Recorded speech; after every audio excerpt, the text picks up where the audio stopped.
唔好當我傻嘅得唔得？咁真係好難解釋喎，我唔知道點樣幫你哋調解喎。因為如果作為一個男人嘅，你能唔能夠同意啊？我結婚之前呢，我老婆同人哋打茄輪，邊個願意嘅打個一，唔願意嘅打個二啊？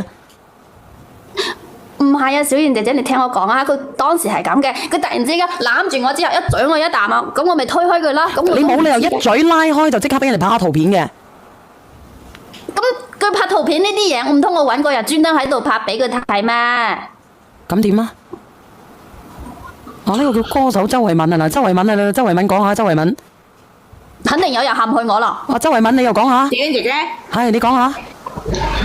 我同你講，嗰個女嘅肯定身有屎啦，唔使解釋咁多啦。點解咧？正常男人，你要企喺男人嘅角度，你諗下，正常男人係唔會接受自己個女人喺即將結婚嘅時間去同另外一個男人出去飲酒啊，或者係出去玩啊咩嗰啲。嗱，周慧敏你都好後生嘅啫，你都係廿零歲嘅啫。係啊。嗱，咁呢個正常男人都會接受唔到㗎。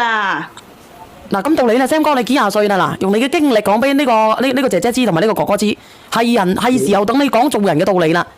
我哋唔好話去討論我哋呢啲問題。首先有一個好重要嘅問題，佢哋忽略。咩問題？點解人哋個個結婚唔整蠱你，整蠱你女仔咧？係嘛？我相信呢件事嗱，佢講嘢都窒口窒成，死口唔認。我都支持阿哥哥嘅。唔係真係有咩咁多 PK 咁 AI 嘅？又唔見佢 PK 我？唔係啊 AI 啊 ，Sam 哥，你知唔知咩叫 AI 啊？佢一開始就講咗大話啦，咩叫 AI 啫？啱先你又一開始就係話 AI， 然後後尾佢就話同個朋友出去飲酒啊，俾人哋影啊咁樣。咁如果你咪身有事，你一開始點解要講大話咧？周慧敏啊，你要明白，佢有視頻有圖視頻係咪 AI 嘅喎？呢陣可能我哋啲年紀大唔識得呢啲新科技，佢仲要死口唔認。哎呀，呢位阿姐，呢位啊蘇，我同你唔好坐住，我解釋一件好簡單嘅事啫。你男朋友俾埋禮金，俾埋所有啲同你走晒該結婚要走啲程序，佢已經做晒啦。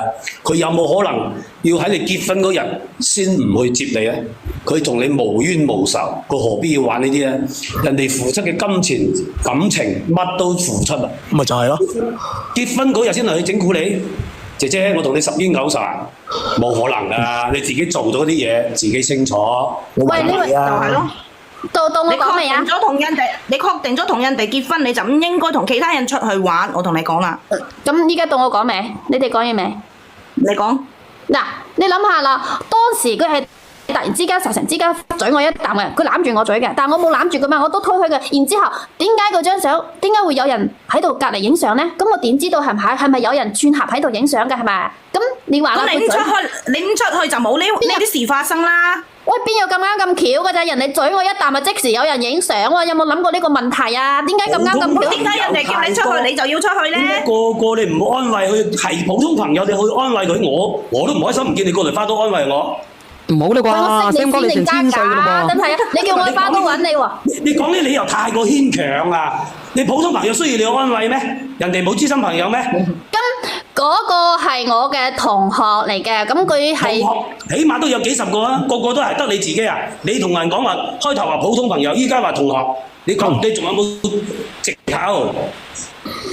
唔係啊！一句講晒，你出去就冇呢啲事發生。自己嗰啲為自己嘅過錯喺度揾藉口啊！唔係啊！你聽我講啊！我哋即係我哋嘅同學嚟嘅朋友嚟嘅，當時一大班出去㗎。咁當時佢飲醉咗，佢可能即係我唔否認佢中意我，但係我唔中意佢。可能我淨係愛你嘅咋。你中意佢就絕對唔會喺佢身邊去安慰佢。你唔好借8加1。嗱，呢個係阿叔嘅見解。嗱，上邊嗰個周慧敏咧，好似你咁大嘅啫。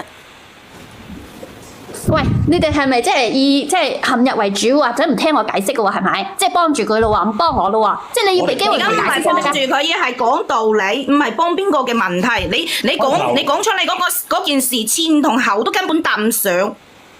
阿哥哥，我想問問你個視頻係咪佢本人？你收到嘅視頻係咪佢本人？就係嗰個樣。我同佢一齊咁耐，唔通我睇唔出係邊個嗎？